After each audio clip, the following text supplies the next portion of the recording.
Ya, halo pemirsa, apa kabar Anda hari ini? Langsung dari studio IDXL Jakarta, saya Prasetyo Wibowo kembali hadir dalam Market Review, program yang mengupas isu-isu penggerak ekonomi di Indonesia. Live streaming kami bisa Anda saksikan juga di idxl.com. Dan pemirsa, langsung saja kita mulai Market Review selengkapnya.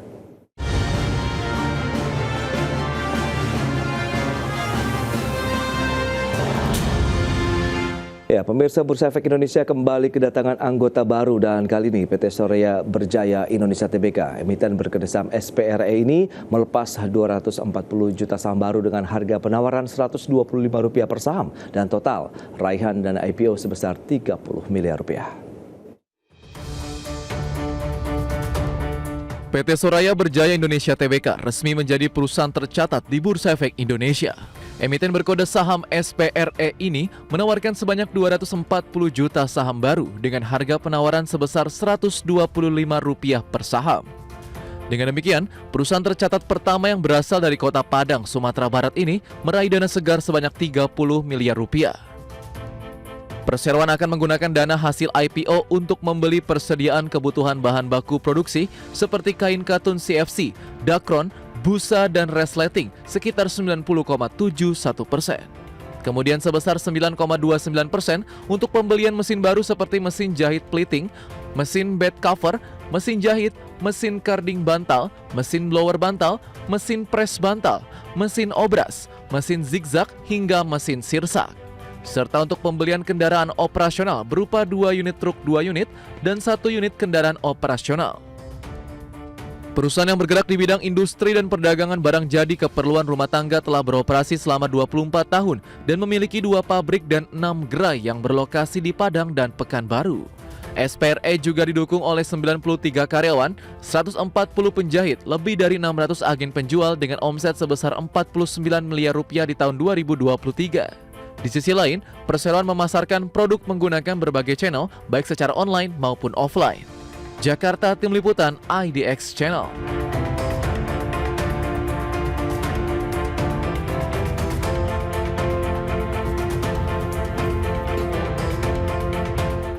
Menarik kita hari ini, PT Soraya Berjaya Indonesia Tbk dengan kedesam SPRE resmi melantai di Bursa Efek Indonesia dan sudah hadir bersama saya di studio IDXL Bapak Rizet Ramawi. Beliau adalah Direktur Utama dari PT Soraya Berjaya Indonesia Tbk dan juga Ibu Marvetra. Beliau adalah Komisaris Utama PT Soraya Berjaya Indonesia Tbk. Selamat pagi Pak Rizet. Selamat pagi Pak. Selamat pagi Bu Marvetra. Ya, selamat pagi. Salam sehat. Salam sehat. Terima kasih juga atas kehadirannya dan kami ucapkan hari ini sudah menjadi anggota Bursa Efek Indonesia begitu ya. Menarik tadi sudah disampaikan menjadi satu-satunya perusahaan dari daerah Padang begitu ya, yang menjadi perusahaan tercatat di Bursa Efek Indonesia. Nah, mungkin Pak Rizet bisa menceritakan begitu latar belakang perseroan dari Padang ke Jakarta menjadi perusahaan efek begitu. Apa sih yang melatar belakangi dari perseroan? Nah, yang melatar belakangi kita itu memang Mama dari dulu berpesan itu kita harus menjadi bermanfaat buat orang banyak. Oke. Nah, dari situ kita mulai mengembangkan Soraya dari Mama sendiri, satu penjahit hingga saat ini alhamdulillah bisa melantai di bursa. Nah, itu memang tahapannya sangat panjang sekali dan alhamdulillah pada hari ini kita bisa melantai di bursa untuk bisa mengembangkan perusahaan biar lebih maju lagi. Itu dia, dasarnya supaya lebih bermanfaat bagi banyak orang, kemudian tadi kinerja perusahaan tentu akan terangkat begitu ya. Nah, kita bicara terkait dengan berapa banyak saham yang dilepas ke publik begitu menurut Anda bagaimana?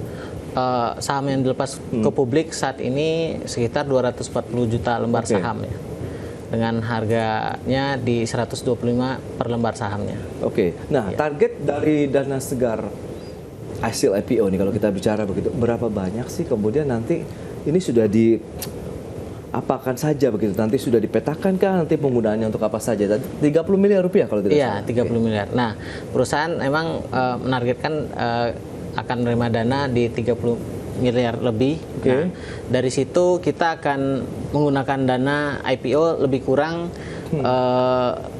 90% itu untuk pembelian bahan baku, dan 9% lebih kurang 9% itu untuk pembelian mesin baru dan mobil untuk operasional. Oke, berarti memang lebih kepada untuk bahan baku, kemudian peningkatan kinerja perseroan dari pembelian mesin baru, kemudian juga kendaraan operasional begitu dari 30%. Berarti memang sudah dipetakan dananya untuk meningkatkan ekspansi bisnis lah ya, bisa dikatakan seperti itu. Nah, kalau kita bicara sebagai perusahaan pertama, ini asal Padang begitu ya, yang melantai di Bursa Efek Indonesia, apakah ini menjadi milestone bagi perseroan, Ibu? Menurut pandangan Ibu bagaimana? Apakah memang ini menjadi tonggak baru juga bagi perseroan dan bisa menjadi inspirasi akhirnya nih buat perusahaan-perusahaan asal Kota Padang dan sekitarnya? Harapan kami memang seperti itu. Semoga apa yang telah kami lakukan saat ini menjadi inspirasi bagi para UMKM di daerah kami Sumatera Barat. Sehingga ekonomi kita di Sumatera Barat lebih berkembang dan menjadi ramai lah gitu. Oke, kalau bisa diceritakan sendiri dari perseroan ini sejak kapan berdiri sih Bu? Kemudian bagaimana perjalanannya, milestone-milestone baru yang sudah ditempuh begitu, sudah dicapai begitu sehingga akhirnya menjadi perusahaan tercatat. Karena kan perjalanannya pasti cukup panjang gitu dan tantangannya banyak ini Ibu. Iya, iya. Jadi memang perjalanannya sangat panjang, Pak. Dimulai ketika ya sebetulnya karena keadaan, di mana pada saat itu anak saya masih kecil-kecil, suami saya meninggal karena kecelakaan di Jakarta ini, yang membuat saya harus berjuang sendiri untuk membesarkan ketiga orang anak kami, yang mana yang satunya masih di dalam kandungan waktu itu. Baik. Jadi saya berjuang mulai dari untung kita punya satu mesin jahit yang diturunkan dari ibu saya. Kebetulan saya juga pegawai negeri, jadi setidaknya kita sudah punya pasar yang bisa kita jadikan tempat melempar barang-barang yang bisa kita bikin. Jadi saya coba menjahit satu spray dan kemudian saya bawa ke kantor. Jadi dipasarkan sendiri pribadi awalnya, kemudian kepada mungkin kerabat-kerabat, teman dekat begitu ya pada saat awalnya. Iya, jadi saya lemparkan ke kantor, bawa pagi pas masuk kantor bawa spray, dijinjing begitu ya Pak ya. Ternyata alhamdulillah respon dari teman-teman di kantor cukup bagus, sehingga lama-kelamaan usaha itu bisa berkembang. Yang akhirnya kita bisa nambah mesin jahit dari 1, 2, bahkan sampai terakhir saya kelola sendiri itu sekitar 30 karyawan. Oh, sudah ada 30 karyawan. Sampai 30 karyawan. Kemudian anak saya udah selesai kuliah. Akhirnya beliau membantu saya dalam menggerakkan ini secara manajemen, secara keseluruhan mungkin. Baik, sudah ada support begitu ya, berarti untuk melanjutkan lagi dari sisi administrasi, manajerial begitu ya, yang pasti akan lebih firm lagi begitu dengan ilmu yang sudah didapatkan dari Pak Rizet begitu. Nah, kita akan lihat profil dari perseroan ini seperti apa, tapi kita akan bahas nanti di segmen berikutnya. Kita akan jeda dulu sebentar ya Pak. Baik pemirsa, tetaplah bersama kami.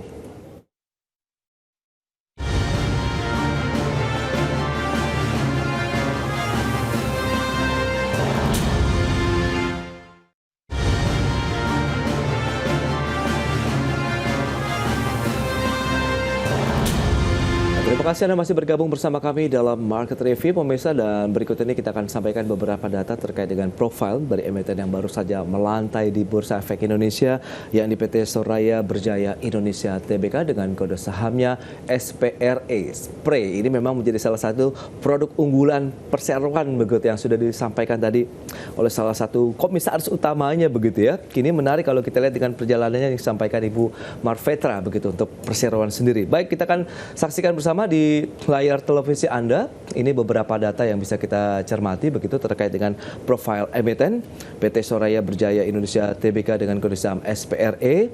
Ini bidang industri dan perdagangan barang jadi. Saham IPO-nya ada 240 juta saham atau 30% dari modal dan ditempatkan penuh oleh perseroan. Underwriter-nya MNC Sekuritas, kemudian tanggal IPO 3 Juli 2024, harga IPO-nya Rp125 per saham dan dana hasil IPO sekitar Rp30 miliar. Baik, berikutnya kita lihat dari sisi penggunaan dana dari IPO itu untuk apa saja. Ya, tadi sempat disinggung juga begitu ya oleh narasumber kita hari ini Pak Rizet Ramawi, seperti yang bisa Anda saksikan. Ada 90,71% pemirsa yang digunakan untuk pembelian bahan baku produksi, kemudian 9,29% untuk pembelian mesin baru dan kendaraan operasional. Itu dia untuk beberapa data. Kemudian kepemilikan saham dari PT Soraya Berjaya Indonesia Tbk sesudah IPO bisa Anda saksikan juga di layar televisi Anda. Ada Bapak Rizet Rahmawi, PT Galaxy Investama Corpora, Rido Firman Satrio, Dwi Ristra Utami, kemudian Marvetra dan masyarakat 30%. Berikutnya posisi aset, kemudian liability dan ekuitas dari perseroan. Asetnya ada 24,83 miliar rupiah, liabilitasnya 7,11 miliar rupiah, kemudian ekuitas 17,71 miliar rupiah. Baik, kita akan lanjutkan kembali perbincangan bersama dengan Bapak Rizet Rahmawi, Direktur Utama PT Soraya Berjaya Indonesia Tbk, kemudian Ibu Marvetra, Komisaris Utama PT Soraya Berjaya Indonesia Tbk.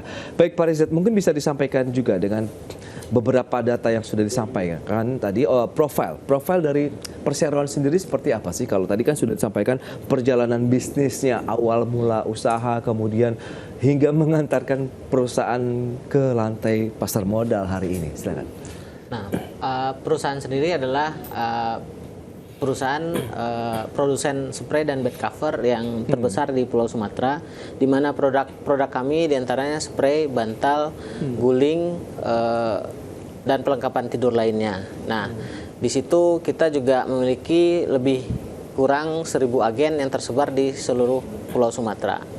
Oke, jadi pangsa pasarnya sendiri memang masih di wilayah Sumatera, Kota Padang, atau lebih ke daerah-daerah lain begitu di wilayah lain? Nah, pangsa pasar kita paling besar itu di Sumatera Barat dengan Provinsi Riau. Nah, dari situ kita juga punya agen mulai dari Aceh sampai Lampung untuk membantu distribusi penjualan produk kami. Baik, tapi kalau kita bicara mengenai iklim usaha, persaingan bisnis itu kan tidak sendirian tentunya kalau kita bicara mengenai bisnis ini. Nanti bagaimana kiat-kiat strategi bisnisnya?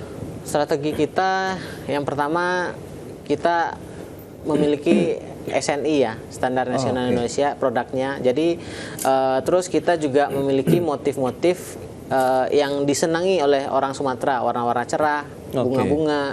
Terus spraynya pakai rimpel, nah seperti itu. Wow, ini kalau kita bicara mengenai motif desainnya, saya mau tanyakan langsung ke Ibu. Bu Marvetra, ini bagaimana? Apa sih yang melatar belakangi? Kalau kita lihat kan mungkin pengalaman, kultur ya dan lain-lain, begitu budaya mempengaruhi desain yang dihasilkan dari produk spray maupun bed cover dari perusahaan, Ibu. Jadi memang benar adanya itu kalau di Sumatera pada umumnya Sumatera Barat itu lebih menyenangi warna-warna cerah, warna-warna yang kontras satu sama lainnya. Jadi kita selalu memperhatikan apa aja yang diinginkan masyarakat di Sumatera Barat, terus juga di daerah lainnya di mana ternyata jauh beda dengan kondisi di daerah lain gitu Pak. Jadi saya selalu berusaha untuk melihat kebutuhan mereka. Setiap anak-anak kita pergi roadshow ke daerah, dia terima apa dari mereka, masukan dari mereka bahwa anak-anak kita panggil mama tuh sama saya, kita maunya yang bunga-bunga, yang cerah-cerah, karena di daerah sana itu yang banyak dibutuhkan masyarakat. Nah, itu dia. Kalau ekspansi lebih jauh lagi keluar Pulau Sumatera misalnya, nanti apakah desainnya menyesuaikan juga nih dengan kultur? Harus apa? Soalnya kita lihat kayak di Jakarta ini kebutuhan masyarakatnya kan beda sama beragam lebih beragam, dan kalau kita memang pengen lebih meningkat, udah harus kita baca situasi pasar daerah lain itu ya. Selain desain yang menyesuaikan dengan kultur budaya kemudian daerah, ini bagaimana dengan kualitas produk? Karena kan ini menjadi salah satu yang pasti dicermati oleh pembeli begitu ya, konsumennya begitu, apalagi di wilayah Sumatera, bahkan mungkin di wilayah-wilayah lain. Ini seperti apa Pak? Nah, kualitas produk kita memang menggunakan quality control yang ketat ya. Jadi kita punya standar itu. Bahan yang kita gunakan itu kita kasih garansi. Ada garansinya. Gitu. Kalau ada luntur atau bahannya berbulu, nah itu kita akan ganti. Nah, itu jaminan dari garansi dari kita. Wow, itu dia. Berarti memang ada garansi. Tadi udah ada standar nasional Indonesianya begitu ya untuk produknya sendiri. Nah, kalau bicara mengenai ekspansi tadi sudah disampaikan penggunaan dana IPO kan ada pembelian bahan baku produksi, kemudian juga ada mesin baru dan kendaraan operasional. Ini nanti pemanfaatannya seperti apa? Apakah fokus di wilayah Padang dan Pekanbaru tadi saja atau nanti bisa untuk pengembangan lain? Nah, kan dana hasil IPO tadi akan kita gunakan untuk pembelian bahan baku. Nah, otomatis kita akan meningkatkan produksi. Nah, kita juga akan memperluas agen. Jadi kita akan memperluas sampai ke Aceh hingga Lampung. Nah, semua kota di Provinsi Aceh, Sumatera Utara. Nah, itu kita targetkan di tahun ini dan tahun besok itu akan bertumbuh lebih. Tantangannya apa sih yang sudah dipetakan begitu oleh perseroan pariwisata, kemudian mitigasinya seperti apa? Kita akan bahas nanti di segmen berikutnya. Kita akan jeda kembali sebentar ya Bu ya. Dan pemirsa, kami masih akan segera kembali usai pariwara berikut ini.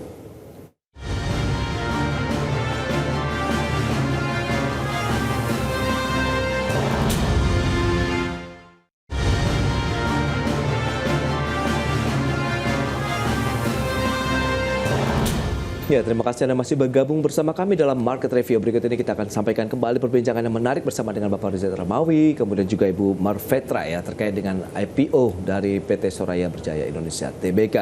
Baik Pak Rizal, ini menarik kalau kita cermati tadi beberapa data sudah disampaikan terkait dengan penggunaan dana IPO. Nah, yang menarik berikutnya, kemudian proses produksinya seperti apa, pendistribusiannya juga seperti apa sehingga menjamin ketersediaan atau stok dari produk-produk tadi, spray bed cover ini selama ini aman dan mungkin tadi sudah disampaikan juga dengan kualitasnya. Ini mekanismenya seperti apa? Nah, dana IPO yang akan kita gunakan untuk pembelanjaan bahan baku, salah satunya kita akan membuat motif-motif sendiri yang kita desain sendiri. Baik. Nah, jadi itu pembeda kita nanti dengan pesaing lainnya. Nah, dari situ kita akan dana IPO juga kita gunakan untuk membeli mesin agar produksi kita meningkat otomatis. Karena pembelian bahan baku, mesin juga kita tambah. Nah, dari situ kita juga menambah kendaraan. Kita akan beli truk untuk memperluas canvassing. Jadi kita ada canvassing nantinya setelah ini akan menjangkau hampir semua wilayah di Pulau Sumatera. Gitu. Nah, pemanfaatan teknologi sendiri, karena kita tahu kan mesin-mesin printing dan lain-lain sekarang sudah canggih-canggih. Apakah itu juga akan menjadi bagian dari strategi perseroan? Iya, kita salah satunya mesin bed cover ya, yang kita beli yang sebelum ini kita mengandalkan tenaga manusia yang jahit langsung. Nah, sekarang akan ada mesin yang jauh lebih cepat, sehingga akan lebih efisiensi. Dan efisiensi dalam produksinya kita. Itu dia. Lantas keunggulan kompetitif apa nih? Mungkin Ibu Marvetra bisa menyampaikan dari produk-produk yang sudah dijual begitu kepada masyarakat selain tadi penggunaan teknologi, kemudian adakah sesuatu inovasi, entah itu desain, entah itu kualitas produk yang akan lebih ditingkatkan dan dijaga begitu Ibu Marvetra? Ya, dari segi produk memang kami berusaha untuk membedakan produk kami dengan produk-produk lainnya, sehingga kita selalu berinovasi untuk mencapai tujuan kita tersebut. Nah, sehingga produk kita bisa selalu digemari oleh para konsumen kita.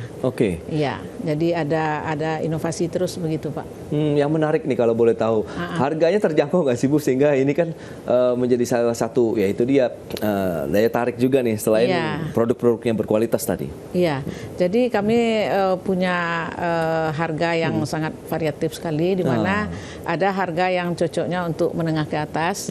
Kami juga produksi harga yang untuk menengah ke bawah, sehingga siapa aja bisa masuk ke toko kami untuk memilih spray sesuai dengan kesukaan mereka. Berarti cukup beragam ya produk yang ditawarkan. Jadi semua golongan masyarakat pun bisa menikmati ya produk dari perseroan ini. Nah, kalau bicara mengenai kondisi market, review menurut Anda begitu, pengamatan Anda, lebih banyak yang menggemari seperti apa? Motifkah atau lebih banyak spray, bed cover, atau sama ini? Pak Marifat mungkin bisa menjelaskan. Nah, yang digemari itu kalau dari data kami memang spray yang utama. Spray. Karena untuk Kota Padang sendiri panas, jadi selimut mereka biasanya menggunakan bed cover itu katakanlah beli spray 2, selimutnya 1. Oh, oke, Nah, iya, begitu. iya. Nah, tapi untuk daerah-daerah yang dingin itu bed cover digemari seperti Bukit Tinggi, Oh ya, betul. Payakumbuh. Terus kalau di daerah Sumatera Utara itu di daerah Danau Toba itu kan agak sedikit tinggi. Nah, Iya, iya. itu digemari sih bed covernya kita. Oke, nah yang menarik ekspansi dan juga harapan ke depan menurut Anda bagaimana dengan potensi perseroan setelah menjadi perusahaan tercatat di pasar modal? Ya, nah dalam bisnis plan-nya kita akan membuka 1 cabang di tahun depan, di akhir tahun 2025 itu di Kota Jambi. Lalu di 2027 akan membuka 1 cabang lagi di Kota Medan. Gitu. Untuk perluasan ke wilayah lain, begitu mengingat tadi kan sebenarnya responnya positif ya kalau tadi Ibu sampaikan begitu dari desain, kualitas yang sudah disampaikan juga. Nah ini ada potensi keluar Pulau Sumatera tadi nggak? Karena kan tadi Jawa juga menjadi salah satu daerah yang disasar. Nah, karena Sumatera masih gede nih kuenya, jadi agennya mulai dari Aceh itu kita akan cari agen-agen memang yang berkompeten, nah hingga Lampung.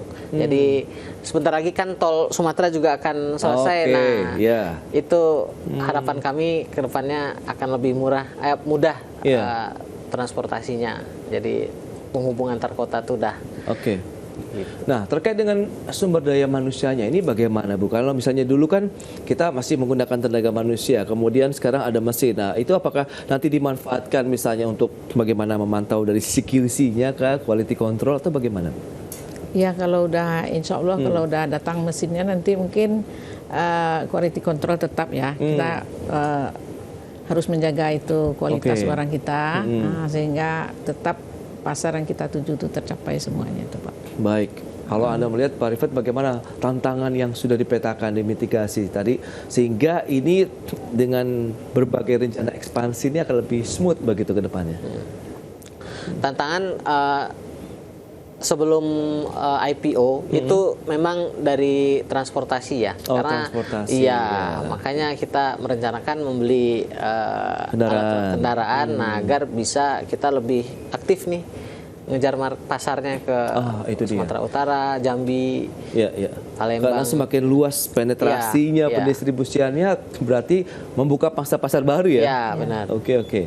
Nah, kalau bicara mengenai pada saat pendistribusian, begitu kemudian terkait dengan agen-agen, tadi ada 1000-an ya kalau tidak salah. Ini kan banyak sekali begitu. Apakah dikumpulkan dalam satu titik kemudian agennya datang atau kita drop satu-satu? Kita jadi berdasarkan orderan. Nah, nanti kita akan kirim ke kota masing-masing lewat ekspedisi. Nah, setelah dana IPO ini akan keluar, itu kan kita beli truk. Nah, truk kita akan yang langsung mengantar produk-produk. Jadi kita langsung distribusinya langsung ke. Ini menarik.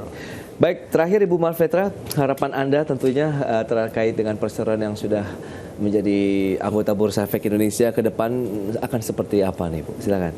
Harapan saya mungkin sama dengan harapan pengusaha pada umumnya dari Sumatera.